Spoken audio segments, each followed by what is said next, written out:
Hello and welcome to another episode of Mind the Gap, making education work across the globe with me, Tom Sherrington, and my co-host, Emma Turner. Hello, Emma. Hello, Tom. It seems very strange, just the two of us today, but very lovely at the same time.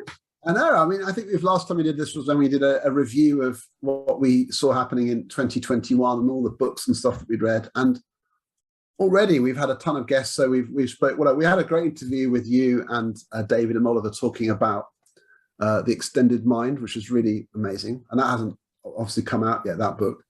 And we spoke to the Sister Act. It was really fantastic. I love that.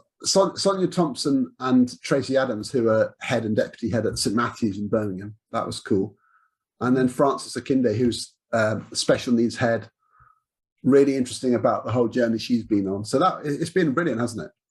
It's been so rich, and it's been so good to have such a sort of diverse representation of phases across the sector. We've had special, we've had primary, we've had secondary. It's been a real treat to get that sort of rounded picture of what's going on out there. So it's been absolutely fabulous. I've loved it.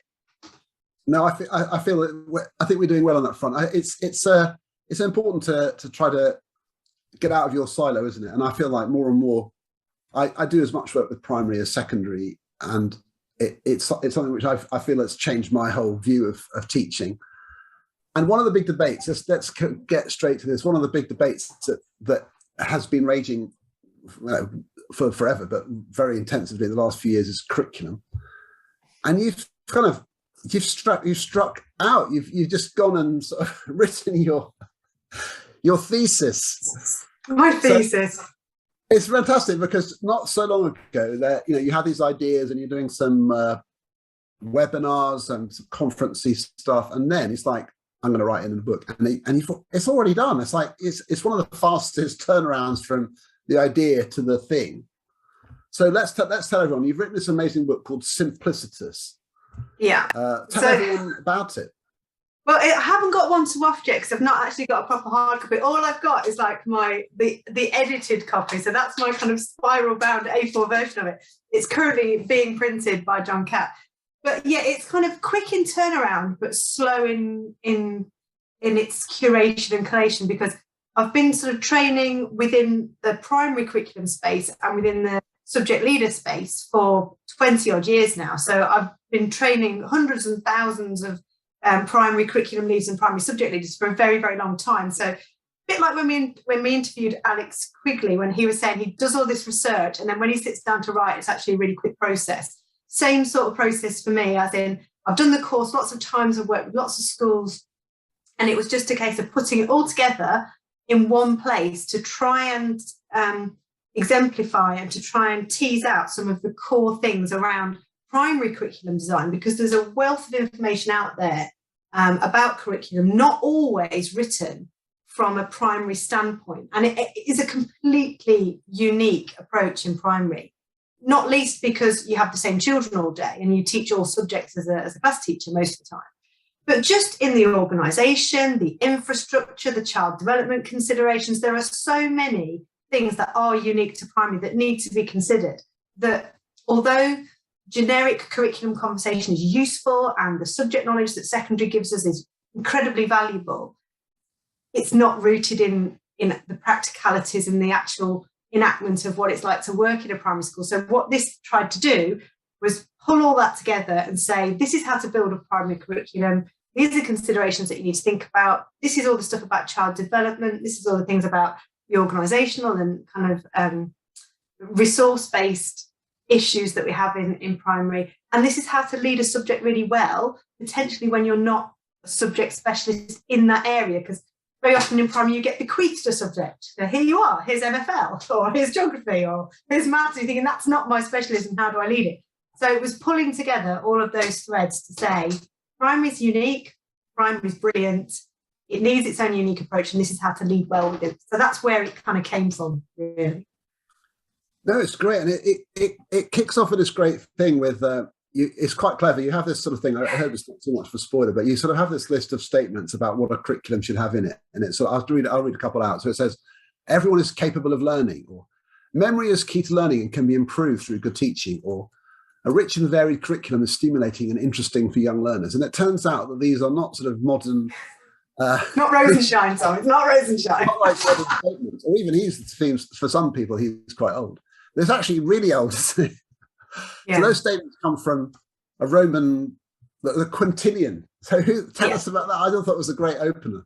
Well, I was researching the history of education. I don't know why, I just fell down a rabbit hole a little while ago, and I chanced upon Institutes of Oratory by Quintillion, which was a volume of 12 books all about what he believed education should be and what the principles of it.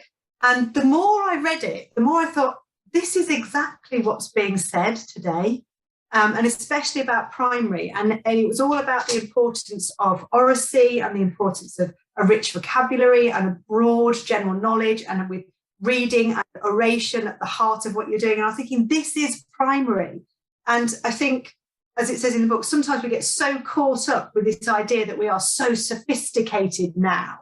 You know, we are amazingly sophisticated humans living in these sophisticated societies, when actually the period of time from Quintillion to now is so minuscule in the grand scheme of things that we haven't actually changed as humans that much. And it was just to point out that what's good for humans generally has been the same forevermore, basically. And the Quintillion thing was to point out the simplicity, you know, without all the technology, without all of the extraneous stuff, you strip it right back, it's still the same thing. Children still need to be able to speak really well, have great language, great knowledge of sort of general knowledge to be able to understand what they read and what they write, and that reading and writing and practice are the keys to developing knowledge, and that should really be the pillars around which you build your primary curriculum. Language, reading, immersing children in these fantastic worlds, and that's what he advocated as well. But as it says in there, we'll skip neatly over the fact that he only thought it was for boys. we'll invent that one. Well, feminism hadn't been invented then. Not in education, anyway. you have to reinterpret things for a modern context, don't you? But obviously that's excellent. Now, I think one of the main things that you sort of champion and that you've kind of helped me understand is this almost, well, two aspects. One of them is from a kind of philosophical point of view about integrated knowledge and how it links to learning, but also from a sort of purely pragmatic point of view. You've made this excellent case around, if you chop everything up into bits of the sort of discrete topic, and then you look at how many subjects there are in a national curriculum and how many hours there are in the day, if you don't synthesize and integrate, you end up with this ludicrous dog's breakfast, which you explain through one of your many analogies. And it's just, it's this whole thing of, you know, just the stuff being, the bricks being all over the floor, and there's nothing you can do with it, and you can't you haven't built it into anything. And I think this is so evident, and yet there are people thinking still in this sort of very unitized form. So tell I think so well expressed. Partly because when we talk about subject development, we talk about it, you know, in individual subjects. So in a secondary school, when you're teaching maths, you're in the maths room. When you're in DT, you're in the DT room, or when you're doing PE, you're in the sports hall, or whatever. In primary, you're kind of in the same space all day. And when we plan our curriculum, rather than actually thinking of it as this really rich, interwoven, interconnected tapestry almost, we end up getting this message that you must teach an hour of geography and an hour of history and an hour of art. And the way that I explain it is the dropped box of Lego.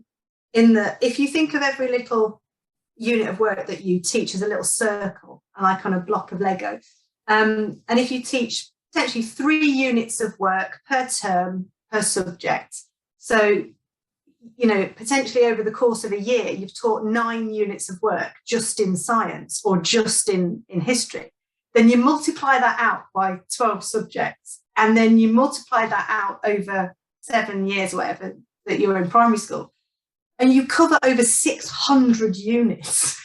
You think it's no wonder nobody remembers anything, because trying to remember the content and to be able to action the things that you've learned within 600 odd units is insane, for want of a better word. And so if you put all those circles out, like having the diagram, it just looks like someone's dropped a box of Lego on the floor. There's just so many little bits. So what I advocate in the book and what I talk about is knowing as the teacher really succinctly, really clearly, the specific knowledge, the specific skills, the behaviours, the attitudes that are unique to each individual subject discipline. But then the way that you enact it, they are woven together and they are complementary, because there are things that are symbiotic and enhance each other. They augment each other, because if you teach microorganisms in science alongside when you're doing Victorian history, it's brilliant because you can talk about sanitation and vaccines, and then you link it again to a unit of a book like Street Child or Christmas Carol or Oliver Twist, and all of a sudden, all of those enhancements, support each unit rather than teaching it separately. And the other thing that we forget in primary is that subjects are all interdependent. You can't do the science without being a reader, without being a mathematician, without being able to understand so many other parts of the curriculum, yet we're novice in all of them. So to try and tease them out when they're all interdependent seems completely illogical. And that's why I'm saying primary needs to be looked at in a completely different way, in that when you're novice in everything, if you're trying to access science, but that's dependent on that, which is dependent on that, which is dependent on that, trying to teach it in isolation it doesn't work. So what the book does is walk you through the considerations about what you need to think about in terms of your curriculum sequencing and what does depend on each other, and how you avoid this drop box of Lego just teaching hundreds of disparate units, and how you build the primary progression model. So rather than it being a single progression model in a single subject in secondary, that actually it's multiple things moving along at the same time which support each other. And that's the kind of model that I talk about in the book, which sounds really complicated, but hopefully the resources that are in there make it really straightforward, make it really simple. Well, I think like a lot of things, it's there are things which are just sort of examples. And I think this is some of the work that John Thompson and Mary might have done with their Her book. We have a lot of examples, a lot of people talking about experiences and specifics. But sometimes, what you've done is I think these two things are really complementary. So that your work is giving a kind of framework for all of the other things to sort of fit into. And so there's a kind of rationale, a kind of order to the thinking. But it does. I think you need both. You need to sort of say, well, what was it look like in practice? But then it all depends on what you've chosen to teach. So you can't exemplify everything. You have to make some choices. And I find this endlessly fascinating. Now, one of the things that I find just so interesting, because my whole thing is this pedagogical things and going into teachers' lessons and talking to them. But when I'm in primary, the thing that blows my mind is kind of so indoctrinated into secondary life is the intensity of teaching the same children all day. And it's so radically different. Sometimes I just had enough. I'm just thinking, if it was I was secondary, thinking, well, the bell will come soon and I'll get a different bunch of kids to teach. Yeah. And then I switch gear. But I'm thinking, no, I'm with you now after break till lunch, yeah, and after lunch and again tomorrow. And the relationships people have are kind of magic and wonderful. Yeah, but they are. So you go very well. That's what I'm saying. It's a different ball game when you've got children all day, but it gives so much flexibility to your day. You're not governed by bells and transition, artificial movement around the school. You've got that freedom within the curriculum to extend or to flex or to do whatever it is that you need to do to be really responsive. And you get to make those. And if you think about schema building, what a brilliant position to be in, because you can constantly draw on what they've done earlier in the day, earlier in the week. You know everything that they've done. So you can say, look how that connects to that, look how that connects to that. And you can deliberately kind of build these rich schema for them, which draw on multiple subject areas. And you can't do that in secondary because you don't necessarily know what the maths department just taught them or what the geography department taught them. So it's wonderful when you get those fortuitous connections that you can make with children, but also the very deliberate ones that you plan for. but the relationship is completely different. The routines that you have are completely different. The rhythm of the day, the rhythm of the week is completely different.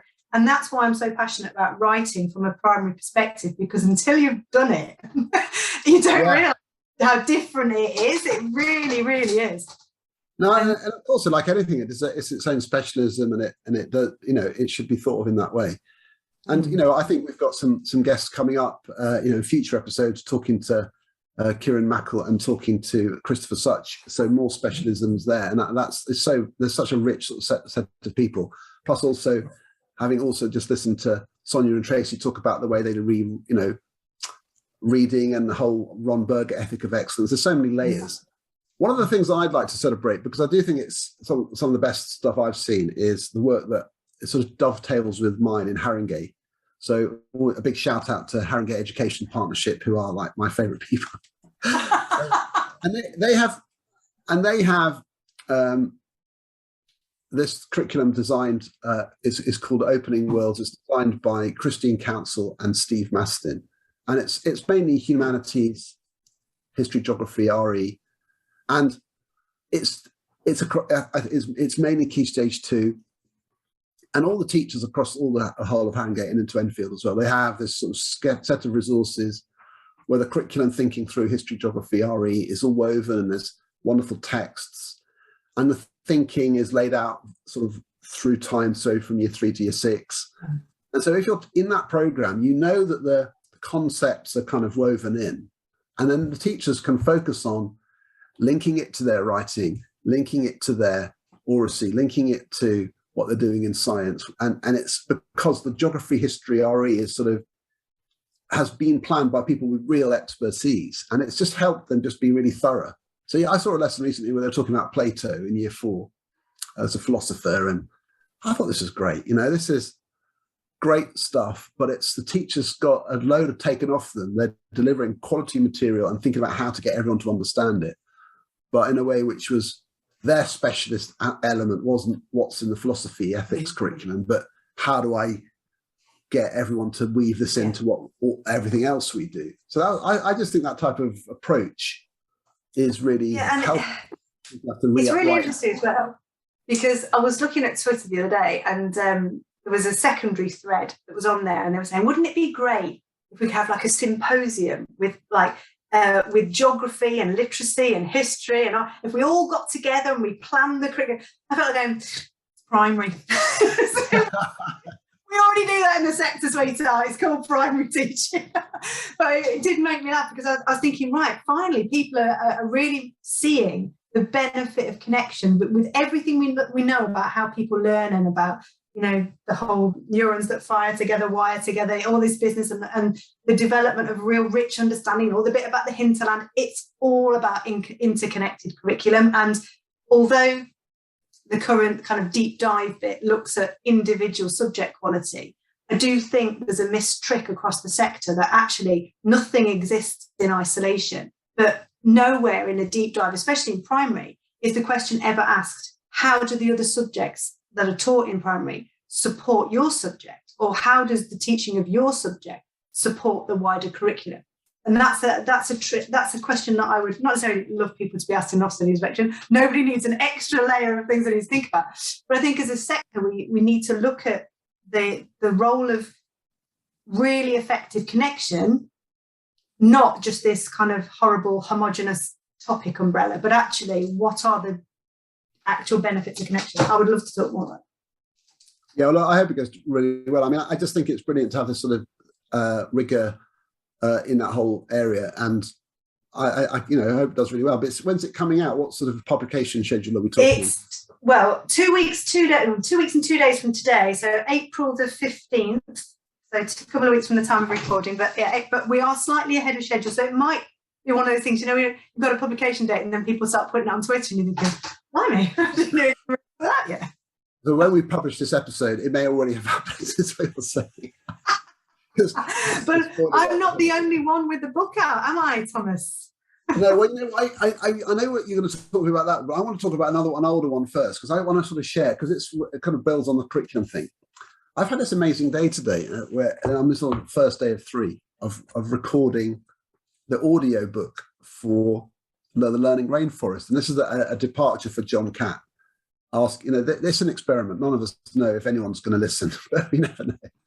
And it's an obvious thing that when you do an audiobook, you basically have to read your whole book. And it takes 3 whole days to read my book, apparently. And I'm sort of, but the thing that in a couple of early chapters in Learning Rainforest deal with curriculum and what are we supposed to know. And so all day today, I've been thinking about this, and apart from some of the ideas about, I'm thinking, yeah, this was 5 years ago. I'm not sure if I'd be saying this now, but that's okay. One of the things is just a big sort of shout out to Martin Robinson and the Trivium, because I just talk about him like all the time. He's sort of massively influential. And so the idea of the Trivium meaning grammar, dialectic, and rhetoric, the kind of the knowledge, the experiential, sort of debate and discuss and explore, and then the kind of communication. I could say more about that, but also just it's a kind of stock take of the sorts of knowledge. And there are some things in there I'm going to read them out, because I was making myself laugh about this.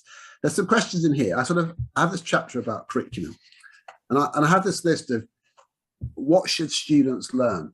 And I was thinking, God, did I really write all this? So, and this is trying to make the point that there's some knowledge is just random. And so what questions like, I have this 20-question quiz in my book, and I challenge anyone that no one person knows the answers to all these questions. And they're things like, what's the capital of Equatorial Guinea? What is the key molecular structural difference between a gel and a foam? Or who contested Super Bowl II in 1968 and what was the score? Or how far away is Proxima Centauri in astronomical units? I mean, this is all knowledge, isn't it? This is all stuff you might know. But the main point is that you at least need to know what that's about. So you might not know any of those answers, but genuinely you would kind of know, oh, that's about astronomy, that's about American football, and you do have clues. And then there's a whole other list of things, which are things like swim 50 meters, or make a pie, or compose a piece of music, or, you know, it's endless lists of stuff which we want people to be able to do. And actually, we're quite ambitious, aren't we? I'm sort of thinking that sometimes we set ourselves out to we want kids to be knowledgeable, to be great speakers, listeners, debate, composers, sports people, speak a language.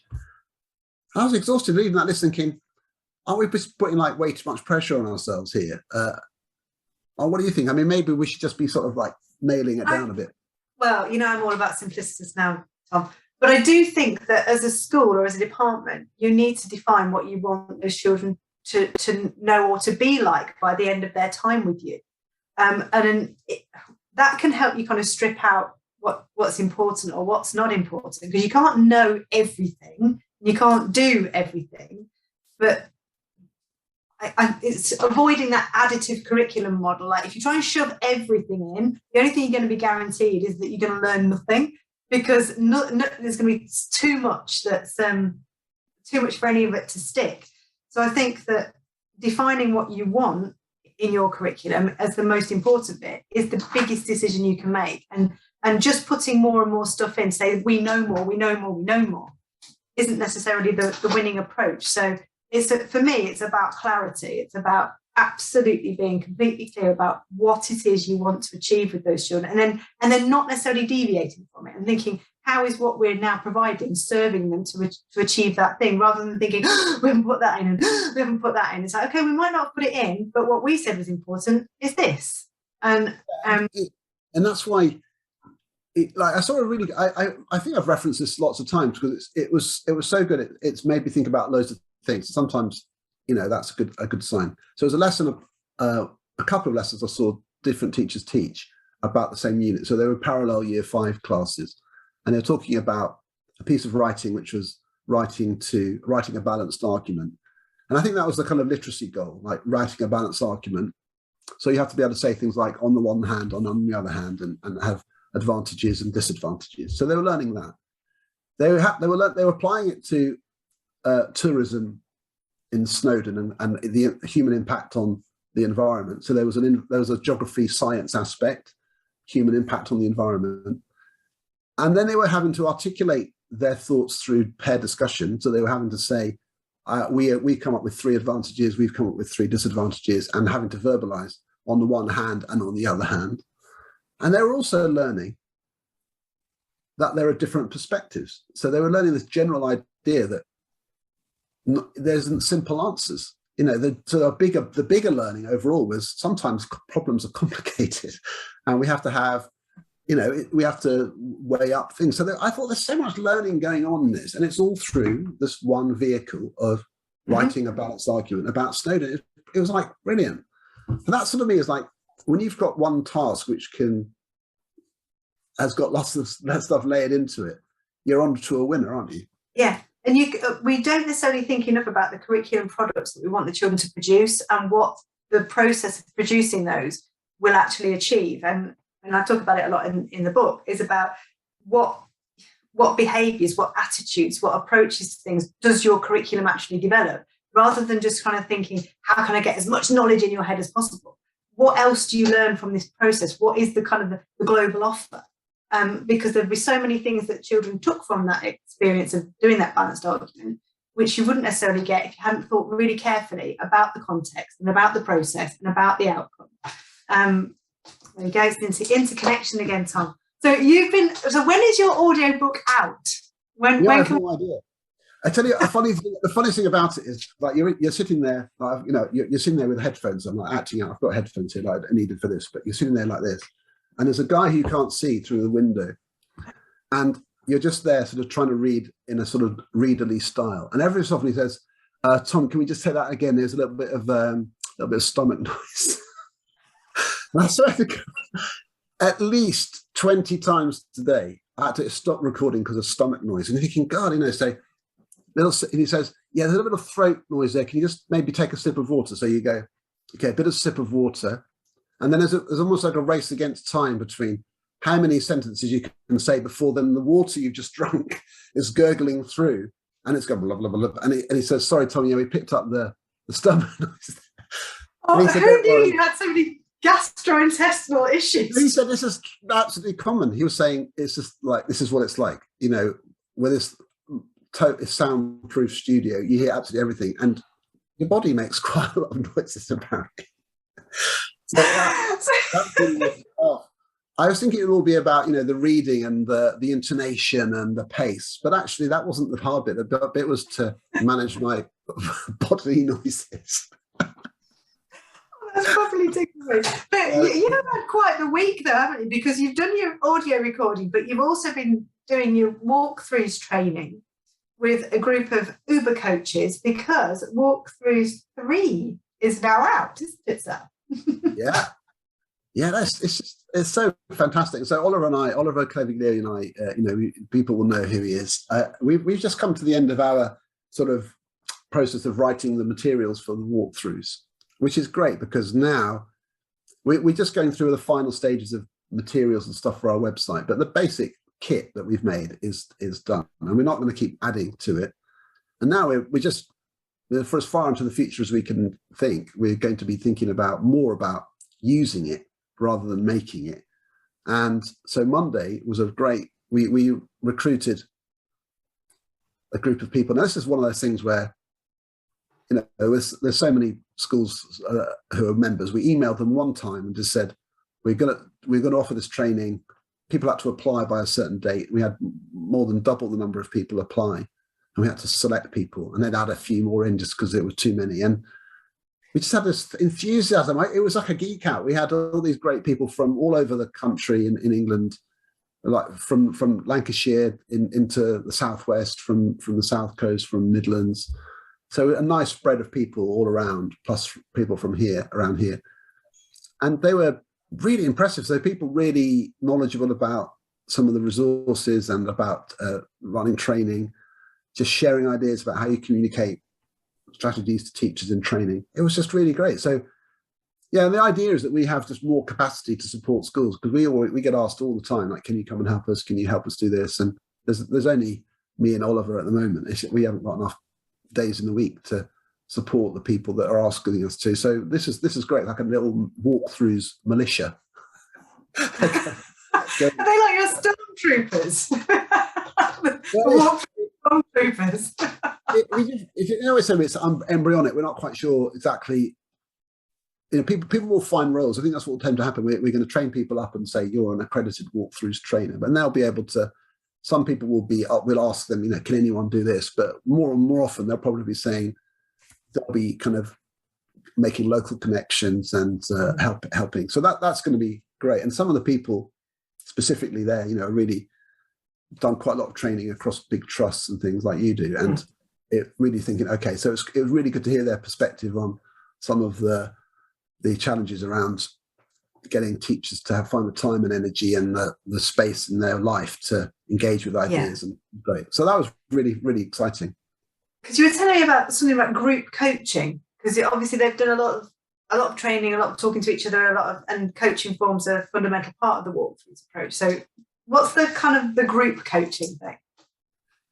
Yeah, well, this is a thing which is something which I'm finding is emerging through it. Sometimes Ola and I feel that what we're doing is running a giant sort of trial where we've taken ideas which are, you know, expressed in theory from lots of different places, and then we're putting them in practice. So we've got a big sample, like hundreds and hundreds of schools using Walkthroughs, and we get to visit and contact, you know, a large number, and you're hearing from people what they actually do in reality. And the thing it's just coming through to me more and more is that we're trying to sort of force this instructional coaching thing, of which it suggests one-to-one, into settings where it's just not quite fitting. That they see it as extra, or there's not quite the time. But the thing which already exists, which is already embedded, is that people are in teams which meet quite often. And so we're sort of finding that the best fit very often for a kind of professional development kind of a model, and what's already in a school, is using the teams that already exist to adopt a kind of coaching flow to them. And that to me, I think, is really interesting territory, because there is some literature, and Oliver's been researching this, about team coaching in a number of different contexts. And if you look at the literature around instructional coaching, like what does a good coach need? What's the rhythm of the process, and how often do they meet, and how do they give feedback? But instead of thinking of it as one person coaching another person, you see it as a team with a leader. A lot of the stuff just really translates. So for example, you review how things are going. You talk about what's good and what's working well and why, and you have a model for that. You set some goals, and you identify a problem that you're trying to solve. And very often people have common problems, and then you set some targets and say, well, let's try and work on this over the next few weeks. Then you get some feedback on how that's going. Then you sort of say, let's refine the goal a bit. And then that can be done very efficiently, because those people are already in the same team. And that can be like a phased team, like 2 year 3 and 2 year 4 teachers in a team with a deputy head coaching the 4 people together. And that's a much more time efficient and collaborative feeling than that deputy head having to coach each of those 3-4 people on their own. And they're thinking, how am I ever going to find the time to do that?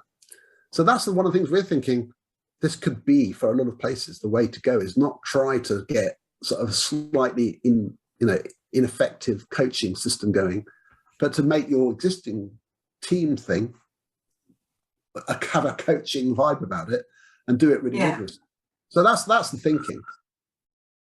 It sounds absolutely common sense, doesn't it? It sounds, if the team is already established and you're all working towards a relatively common goal, rather than splitting things off, it's like the individual silos thing again. Rather than splitting off to do it independently, is to pull together, and not only in a kind of an efficiency type thing, but a pooling of information and a pooling of resources and a sharing of common misconceptions or common pitfalls. It's so much more efficient and helpful to hear from a range of people how it's working, rather than scurrying off into corridors or cupboards to do the coaching on their own.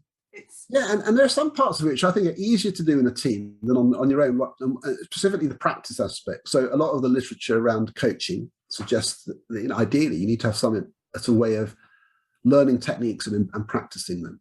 Now, if you've got, and I've seen this in action, I've seen this in action. We're talking about, say, a science department talking about retrieval practice. Now, you could go along and critique, that talking about that teacher's approach, and one-to-one coach them. But it's quite common to find there's quite a lot of like variation here. Let's just talk about it as a team. How do we run those retrieval activities? And people are chipping in and saying, yeah, but I find this hard. And yeah, but how often do you do it? And how many questions? And do you go through them all? And it's really nitty gritty stuff. And even as they haven't seen each other, but they're talking about it. And somebody has, like the head of department's been around and going, where I see it working really well is this. Let's just practice that. And it's the fact that everyone hears everyone else being talked about and just creates a sense of, oh, we're all in it together. That's some interesting ideas. You do have to then translate it into individual action. So each teacher still needs to go, okay, so what I'm going to do myself is, and there is a little bit of a risk that people don't, if there's anything like not good happening, that they don't necessarily, that's harder to deal with in a group situation. Yeah. So that is definitely a risk. But I think that's over sort of compensated by the collaborative motivational aspect. We're all in it together. And then you can set the time parameters, like next time we meet, it's already in the diary, it's in the calendar. Let's all make sure we've done this and this.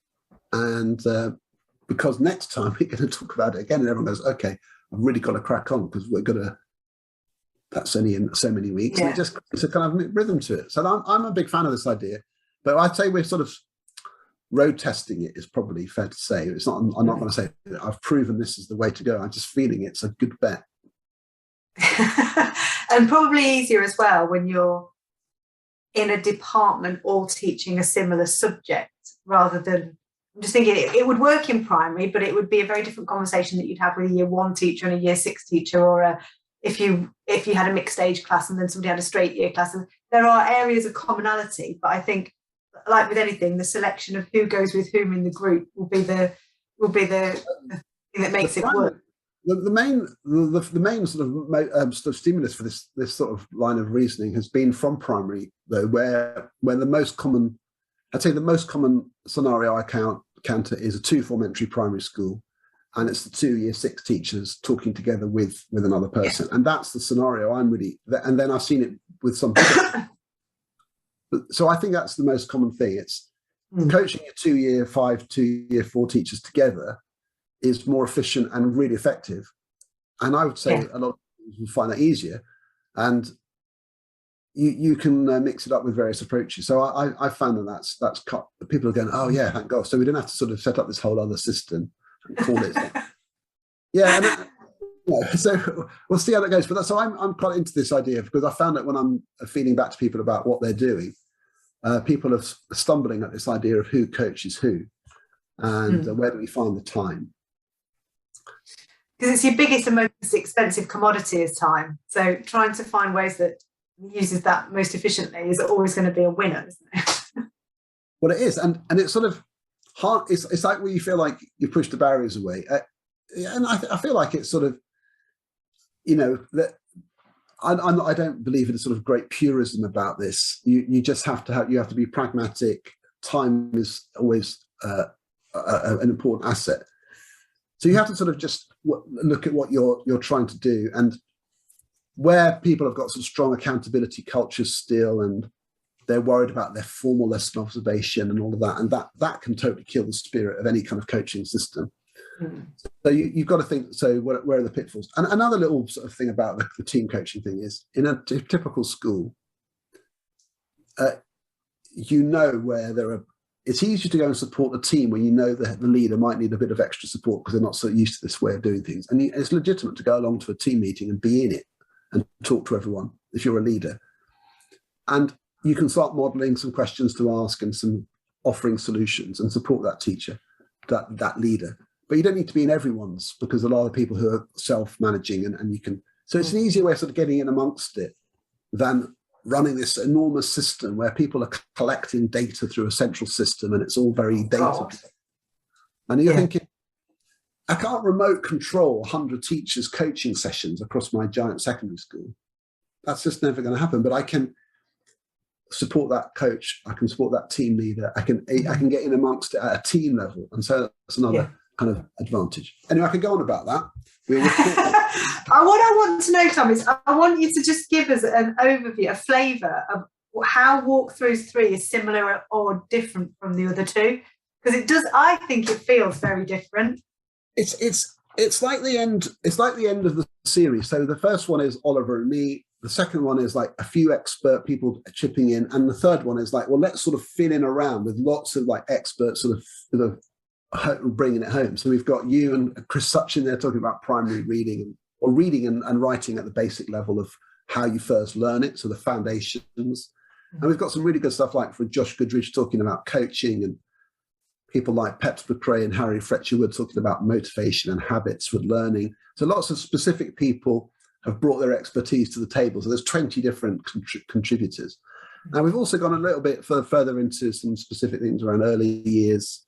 So there's stuff around play. There's some things to do with, a little bit more. Take a volume 1 walkthrough like cold calling and its cold call variations, or checking for understanding, like different ways of checking for understanding. So it's gone like deeper in certain areas. Mm-hmm. So I feel like some of the walkthroughs are just at that level of finesse and depth, which, and then there's like the handover for modeling. So in volume 1 we have a basic modeling walkthrough, but in the volume 3 we've got more focus on the I do, we do, you do bit. And so I just think there's a bit more precision around some of the walkthroughs there, and lots of different voices. I think it's great, but partly because I didn't write all of it. So I feel like I just have this fact of, I love this sort of like, it's a giant sort of party of amazing, really knowledgeable people. And just the fact that on the front cover, you've got this, there's 21 people, something listed, or 23 people. It's exciting to be able to sort of curate so many specialist voices into one place. It feels like it's gone from individual class right out to sector. It feels like it's gone on this kind of journey where it's gone from really narrow to really broad. And you just said about it being the final one in the series. Is there not going to be a Walkthroughs 4? You're not planning that? No. The feedback we get from Walkthroughs HQ more than anything else probably is that it's overwhelming for people. So the people who are comfortable with it, they're using it. It's like already too many choices. And we feel like if there was a fourth one, it would be starting to be a little bit sort of, some of it would be a bit peripheral and just adding for the sake of it. We might do, because literally people have asked us to, one for leaders. So if I'm if we could do this over in about 2 years' time, maybe a walkthrough leadership book. So you were saying like all the things that leaders have to think about and do. And there wouldn't be 5 steps in terms of procedures, but there'd be sort of 5 things to think about on this, 5 things to think about on that. So we might do that. But that's only because people are asking, where's the leadership book? Yeah. So it reminds me that kind of model that's very similar to another John Catt book that's coming out from Sam Strickland with this behaviour manual. That's very much leaders, middle leaders, class teachers. So that's but that's all. We're going to be talking to him in due course, aren't we? So we'll be talking to him, and I'm looking forward to doing a kind of book launch of interview with him when his book comes out. That'll be fun. Yeah. Well, look, thank you for asking that. It's been fun. We've both been on our writing journeys, and it's fun to talk to other people who write their books as well as doing our own. I love it. So we sit both sides of the table.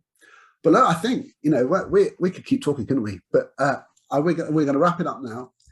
Thank you, everyone, for listening again to our podcast. We're always delighted by the number of listeners and viewers we get for our YouTube channel. It's always surprises us how many people are there. But it's really exciting, and I feel like education is in a good place. It's lots of things are happening, and it's dynamic, and of course there are the hassles and the frustrations, but the energy people bring to it is just amazing and constantly inspiring. Definitely. So, thank you so much. Thank you, Emma. Thank you. It's been lovely to chat, Tom. And for anybody who hasn't bought Walkthroughs 3 yet, it's absolutely brilliant. Absolutely fantastic. What a folly. Oh, no, there we go. And if you can, one day, if you can try to scan the Learning Rainforest audiobook for summit noises and see if there are any. It's going to be gurgle free. That's the goal.